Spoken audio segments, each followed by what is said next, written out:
yourself. Believe in your skin. Believe in your health. Believe in yourself. Believe in your talk. Believe in your walk. Believe in yourself. Believe in your skin. Believe in your health. Believe in yourself.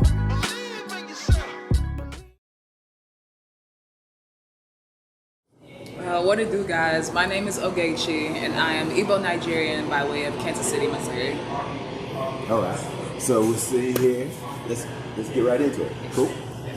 What inspired your diverse range of artistic pursuits? Like from your music, the visual editing, the aerial performance, writing, all of that. What inspires that? I have always written. I think that's one thing that my artistic pursuits started as. I've always been like black sheep of the family and alone, quote unquote. And so writing was a place for me to express that creativity. And I've always been inspired by movement. I've been inspired by artists, like just growing up as a 90s baby, 2000s kid in that era where there's so much super eclectic artists, and being raised as a Nigerian as well as in America, I got a lot of different forms of artistry. I didn't come into it. I didn't know I'd be doing all these things though. Like I didn't like project that we're gonna be in all these places, but I did know as a kid that like I wanted to be something like in art. It might be like shocking for me to say that this year actually like a lot of stuff kind of clicked in that manner. I was 17 when I became a spoken word poet, like competitive wise. Okay. At that time I had rapped. But in my era, it was Nicki Minaj, right? And so thinking about, I'm not Nicki Minaj. I'm gonna stay in this little poet lane, nigga. Nah. And then seeing Beyonce, I'm not finna sing, nigga. I'm not gonna do that. Oh, sorry. Can I cuss? Yeah. Okay, cool. Yeah, I'm not gonna sing because I'm not them. And so I stayed in that poetry lane until I was 19, and that's why I made that shift into like, okay, I've done a lot in the youth poetry world. I've gotten the accolades, I've written books, so let me focus fully on music. But because I'm a student and I really love being a student and always evolving the craft, I never thought about, oh, I'm great at this. I always thought I'm going to get better and I'm going to get better. And so really this year being turning 26 recently. Yeah. So it was really like this year and like leading into like the single that like I finally took in what people had been saying about me for years, and and I also realized I have to claim that as well if I want to continue to achieve, or I want to continue to evolve. And so, yeah, age of 25 is when I was like, nah, nigga, I'm actually like really good at this, and not just good at it as a hobby, but great enough to be considered a great in this one day. Okay. So that transformation led to me not doing a single show if I wasn't going to get paid. So that led me to this year specifically as well. I said I was not going to do a show if I wasn't being paid for the show. Okay. And I knew that would lead to way less shows. But I've also profited more off shows this year than I ever have in the years I've been doing music. Okay. Was it a lot of harder work? Yeah. I came out of it because two of the shows me and a friend of mine put on ourselves. And so came out of pocket, but the revenue received like equated to amounts that like I was like, okay, like this is like legitimate. Right. And I think that level of confidence and putting your foot down and putting my foot down led to even when I thought I was gonna do a free show for a friend, just 2 songs at like this new club, the guy ended up paying me afterwards because of how good of a job I did. And so that was further confirmation. It was like, yeah. And also I'm a person that takes performance very seriously. Okay. In the sense of rehearsing, in the sense of dancing. Me and my drummer, I have dancers, choreographers. So it takes a lot of, I'm not just a nigga that just hops on stage and stands around or walks around with my with the full song playing in the background and walk off. No, I care about the art of performance in itself. Okay. So, yeah. I appreciate and I enjoy all the words people have to say about me, but it will never deter me on continually evolving my craft. Right. So whatever people see from me now, it's going to be greater in the next 3 to 6 months, and greater than that, and greater than that, because that's where my mindset is on. Okay. I think just being exposed to an entirely different culture and country of music influenced my ability to be unique, because I'm not just going off of what your typical Black Americans' parents played in the household. My parents didn't know Black American music, so that's not what was playing in our stuff. Right. So I had to go get that from my Black friends, as well as being in white suburbia. So it's just popping country over here, and then in my house it's Igbo gospels and high life. And so I think that influenced me to just have a different sound and tone. Okay. People say that like some of my music sounds somewhat Afro like laced, and I can't hear it because I know what it truly sounds like, but then I also can't hear it from the perspective of somebody who didn't grow up with this. Right. So I think that's where like it influences, and then as well as how I carry myself, like how specifically Igbo Nigerians carry themselves with a certain level of confidence and what is the word? A certain level of confidence, of pride, of caring about how things look, and always striving to be excellent. And so I think that's also what pushed it as well. I know that when I do anything, even the times I was always, when I started getting older and started cussing more, started talking about more like rated R subjects, I was nervous because I was just like, I know I'm representing people here, man. And I'm not trying to do my people bad ever. Like, so I think that also, it's like catch-22, especially being a female rapper and what is expected out of us. But I know I just could never, because of where I come from. Okay. And like the boundaries that I push, which I will continually push more, but I just know there are certain things that like I have a respect for, and know that I'm going to be a face of things. And so just, yeah, I don't know, I'm trying to find the word that like, if you get what I'm trying to, or it shocks me actually, even like aunties and cousins and the times that I've been in Nigeria and performing, being technically just a Yankee that came back over here, but like just being like, wow, no, you're amazing, wow, no, we're like the first time my cousins heard me rap, and now they're like, nah, we gotta do things like that. So I was expecting people not to mess with it, and I'm talking about this era. Now when I first started, things was not for it. More so, like I had whole interventions on Ogechi not doing the art thing, because at the end of the day I come from peoples, I think everybody knows the African everyone knows the African stereotype of doctor, lawyer, engineer, nurse, and Ogechi wasn't fitting in none of those bubbles. And so that was in my household too. yeah, Caribbeans as well, like you have those four things. So and I knew what I wanted to do when I was younger, but I kept it quiet, knowing that wouldn't be expected, especially having a doctor as an older sister, a lawyer as an older sister, younger sister who's in physical therapy. So it's like, I'm the art one. Like, I'm going to school for film. Like, so it was a battle for a little bit, but what shifted the perspective was after I wrote my first book, and they saw the reception from the book from the community of Nigerians, and everyone was like, wow, she's such a beautiful writer, and so I was just like, yeah, it might be a little career for me. And so, and especially when I kept persisting at it too. Right. And so I kept persisting. I got the second book out, started getting more like acclaim and making, little chump changes here essentially in the grand scheme of things. And it really took, and that was like 17, like my teens. So while getting the praise and like, wow, keep going from Nigerians or extended family, it really came from like my immediate family within this past like year or two. Okay. Just because I kept like going, and then you can see that actually it's working, and even to the point where one of my sisters, who was somewhat against me in the beginning too, she was like, no, I think God actually made this for you to do. And so everything, I feel way more supported in what I'm doing now, even though I still like, I still kind of feel like I wish that I was further on at this age of mine, but I know that I'm supported regardless.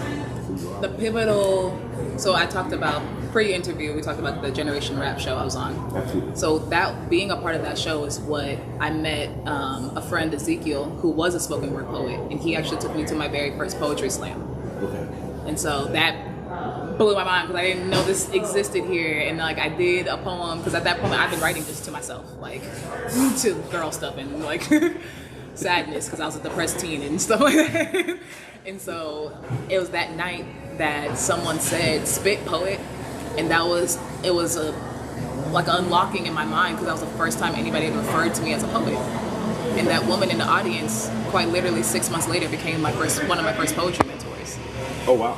And so it was within that community of spoken word poets in Kansas City where I now had all these mentors, and I'm around all these kids who are all as artsy and as eclectic, and I'm realizing, oh wow, there are like kids like this, and that's what led me to taking me and two of my best friends. Okay, we're going to the community center off 39th, and we're just writing raps. Like, we're just gonna do that. So I was like, that's the pivotal moment, and then everything else just flowed from there. Okay. I think it makes me like never think whatever you're doing is too much. Never think it's too eclectic or too out there or too weird, like, or too poetic, or really just too anything. Like, to continually strive, like whatever comes through me, like put it out essentially. Yeah, I never forced to write unless I'm like obviously asked to be in the studio or whatever. But yeah, I definitely, once the vibe goes, or like I'll do something like to get into that vibe in the sense of just like isolating or whatever. Yeah, definitely like words will come, or melody structures will come, walking around, driving around, just like random moments, and then it goes and goes and goes from there. And yeah, Atlanta definitely put me around folks who I would be inspired by their uniqueness, and that encouraged me to not shy away from my own uniqueness as well. There's a lot of different subcultures here, and so being in various ones, it just made me like realize that it's okay also to like stay in whatever you believe your ultimate self to be, even if that looks different than everybody else around you.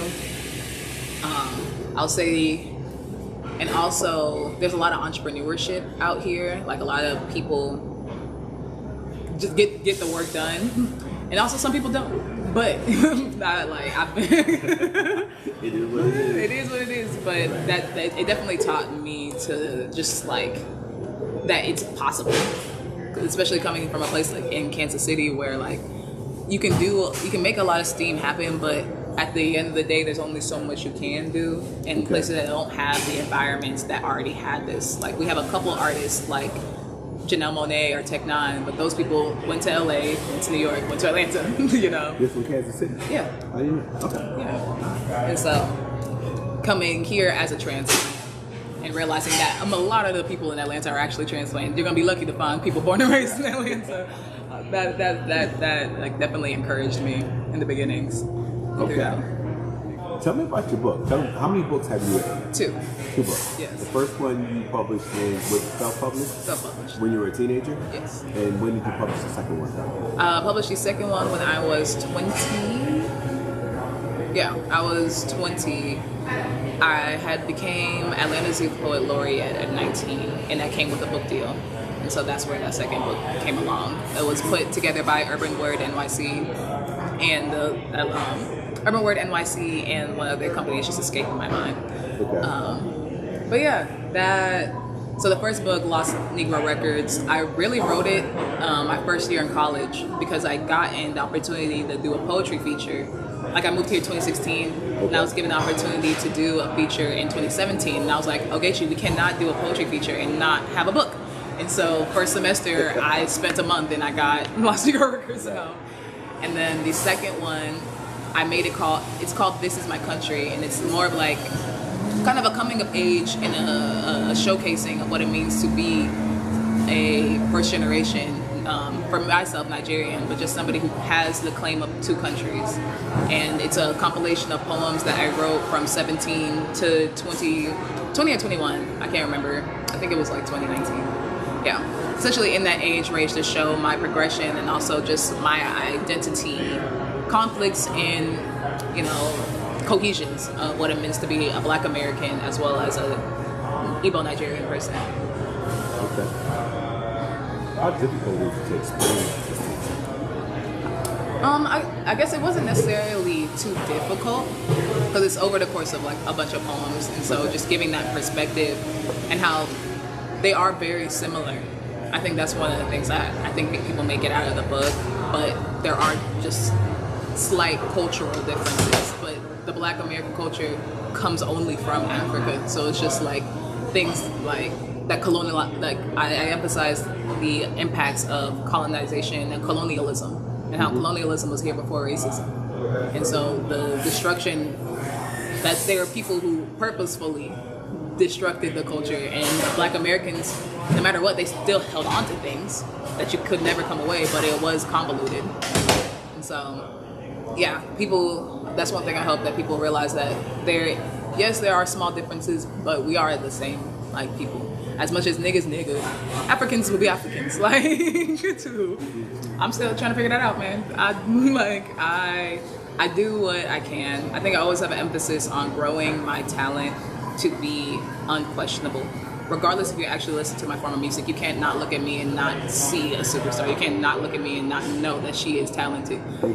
Regardless if you're a country lover, all this stuff, know that she is. And so I've always made sure to keep that skill set. Like, it's not just going to be what I look like, it's going to be because I actually am great at this. And then I definitely made my rounds. I definitely have hit up the spots. I've definitely worked underneath people. Some people had great opportunities, some people didn't, so you gotta have those learning experiences too.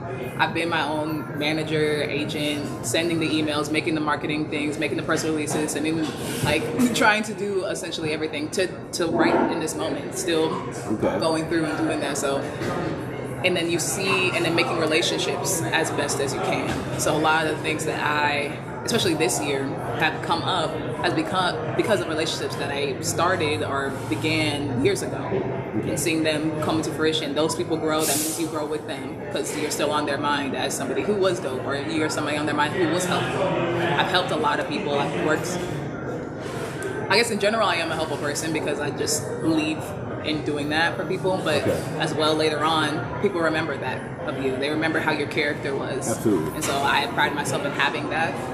But yeah, it's still very much so cliquey. It's still very much so very expensive. So you gotta make proper budgets. And whatever budget you have is probably not enough. But you still gotta make shake and make do with what you can with what you have.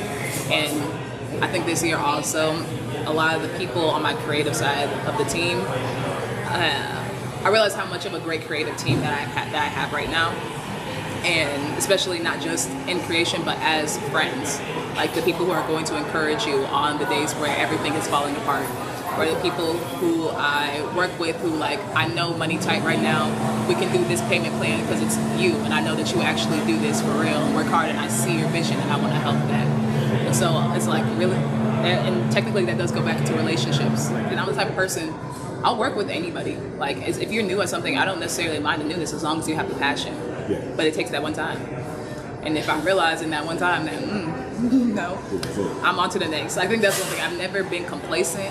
I've never allowed anybody to hold me back. When I see my light is not being utilized or my light is trying to be dimmed, I will go because no one's going to hold me back. And also, I've never waited. Determined and driven. If you're not moving, okay, she's still moving.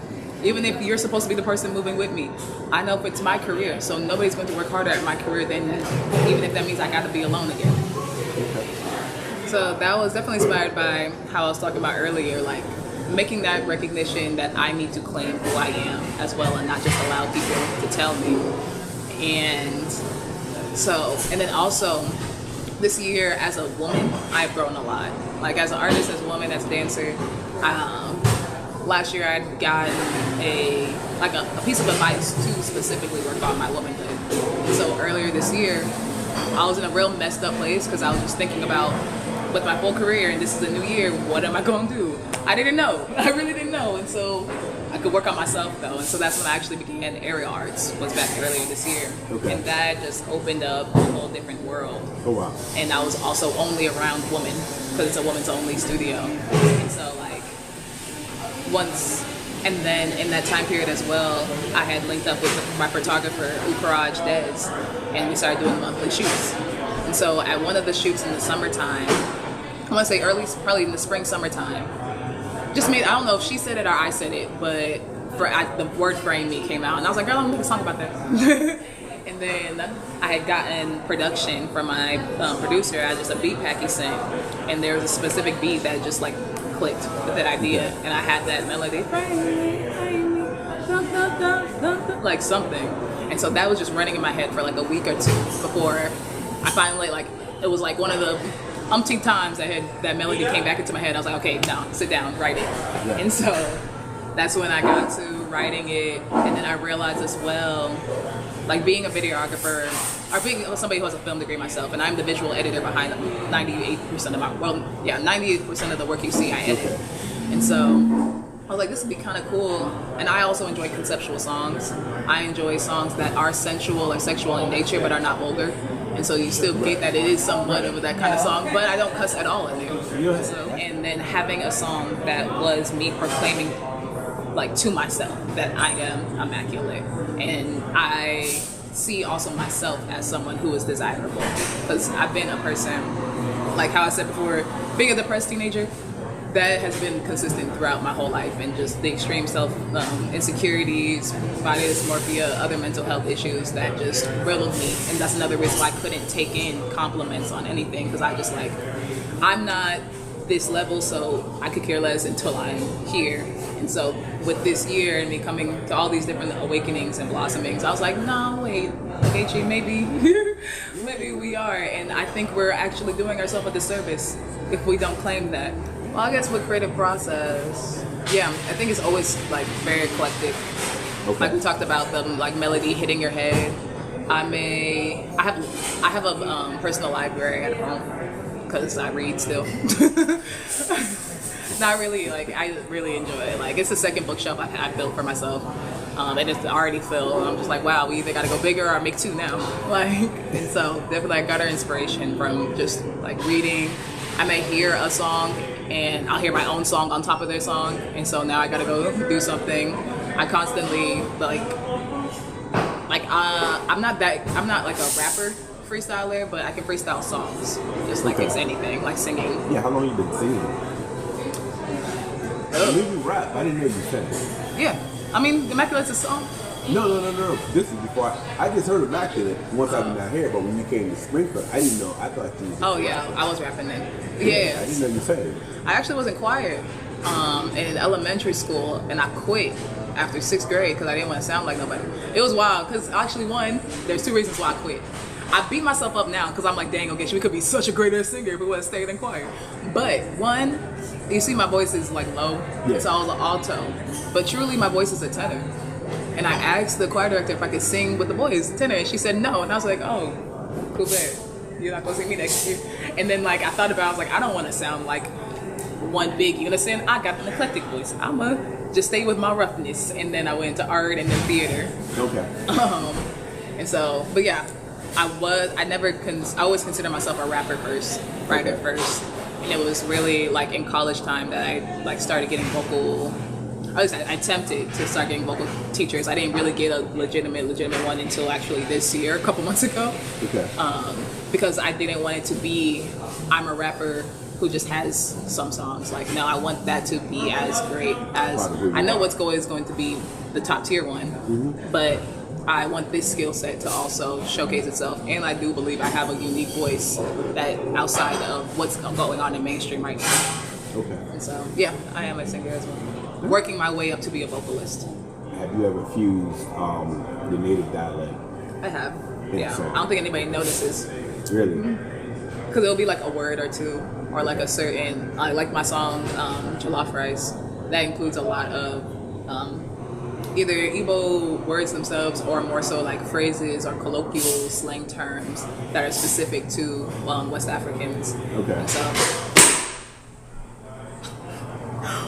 but you may not like catch it, you know, just listening to it. And I know in a lot of my raps nowadays, especially after taking an Igbo language class, I'll put in as many, like I'll slide in as much as a rapper I can different Igbo like words, and I hope to continue to do that. I've written 2 songs in Igbo completely that I don't know if they'll see the light of day. Like as a part of my final, my teacher was like, okay, yeah, now you gotta write some songs. And so I did 2, like one being like a rap and one being more of a praise worship kind of song. Okay. So I'll slowly but surely getting my way there. I think at first, every like first gen, even first, second gen that like grew up on this music, it was weird because people are like now listening or about to artists that you have been listening to. Like Burna Boy being a new artist to people is crazy because we have known Burna Boy since we were single digit ages and saw his whole come up from, you know, being in Nigeria to going to the UK and then making it to America. The DeVitos of the world, the other artists, like, I think it was weird at first because it was like, wow, y'all, just your random white friend knowing this song, like you singing along too. Like, but it's super, super dope and very like affirming. And, you know, people be surprised how much that those artists do take from American culture or UK culture as well. Like, Right. Amapiano blowing up in South Africa and then making its way to like Afro house and Afro tech and Alte Cruz, if you know that kind of genre. It's more of like, it's like alternative Afro beat, and all of them are inspired by Black American hip hop, but then make this kind of cool subgenre that just feels like palm wine. And like, so I think it's super neat. And then with that as well, people then look at even just the Africans in America, and so you see a lot more like Nigerians, like specifically, that are born and raised in the States, getting their come-ups as well, that usually would be kind of just Latino people because they have that crossover appeal. And so like nowadays I feel like I see a lot more just like Nigerians in America making music and having fruitful careers too. And I think that ascension of Afrobeat helped them also make it come up. Would you say social media played a major role in that, given now that the world can actually hear Definitely. music coming from the continent? Before Definitely. we just what did And also Afrobeat has a Afrobeat and probably other side of the hemisphere cultures have a different feeling when you listen to the music. Regardless if they're talking about, you know, drinking and having fun or the ways of the world, it still has a very high vibrational feeling to it all the time. And so like I think people crave that kind of music. And so when they listen to Afrobeat, no matter what they're saying, they'll know. Because with us, we know what they're saying. So we know that like y'all are boop boop boop to this song and he's talking about shooting and killing people, but it feels good. Like, and I can even say, so when I went back in 2018 and had that experience performing over there, my older family, they're like, you know, we like it, but we can't dance to it. Because I'll show them like, yeah, my hip hop songs and stuff like that. And I was like, I got you, aunties. One of these days, I got you. That's funny. Let me ask you this: if you could work with any artist from any era, dead or alive, who would you want to work with? Bruh, if I could work with any artist, that's a laundry list though. You can only choose one. I can only choose one. Who would you go, wow, I would love to be on a project with? I would say the first name that came to mind was Quincy Jones. Okay. Yeah. Okay. I think his ability to get what he can get out of an artist in his mind, like, I would like to work with that to see what would come up from me being in that environment. Yeah. Okay. 100 years from now, somebody comes across one of your songs or come across your projects or your body of work. What do you want the world to think about you? I want them to say that or listen to it and feel inspired to do something different. Feel inspired to find their own personal selves of freedom, to feel in a sense of self-empowerment, and that I can learn from listening to more from her. Or finding out her interviews, finding out her videos, I can learn something, I can pick up something, and I can increase myself by doing so. Okay.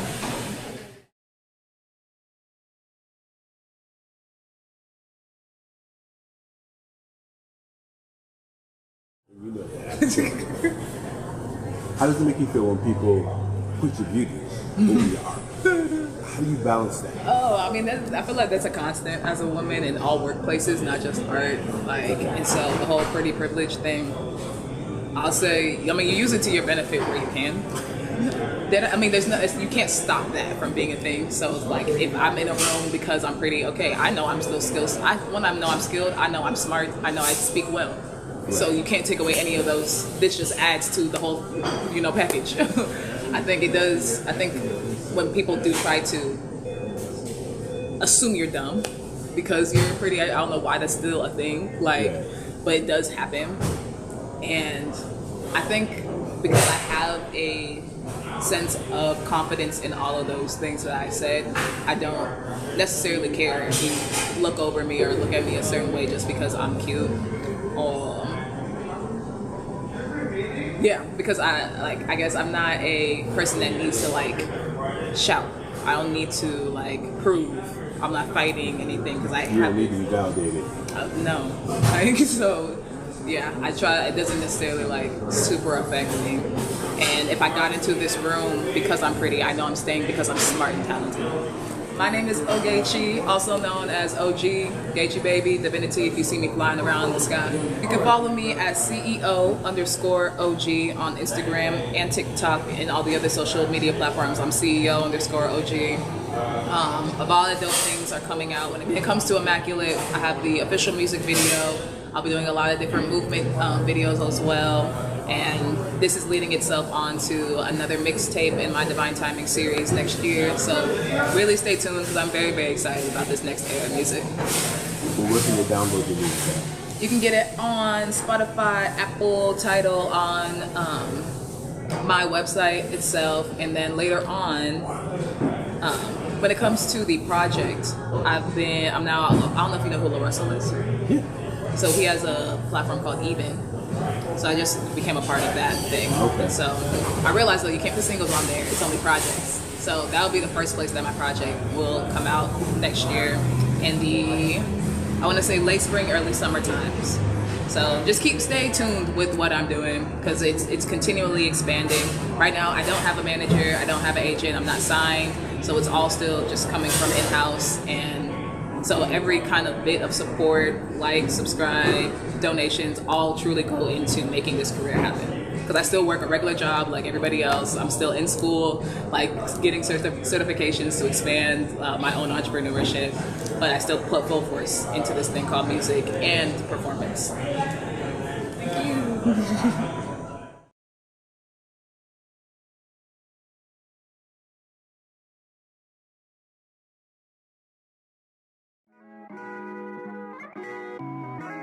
Yeah, yeah.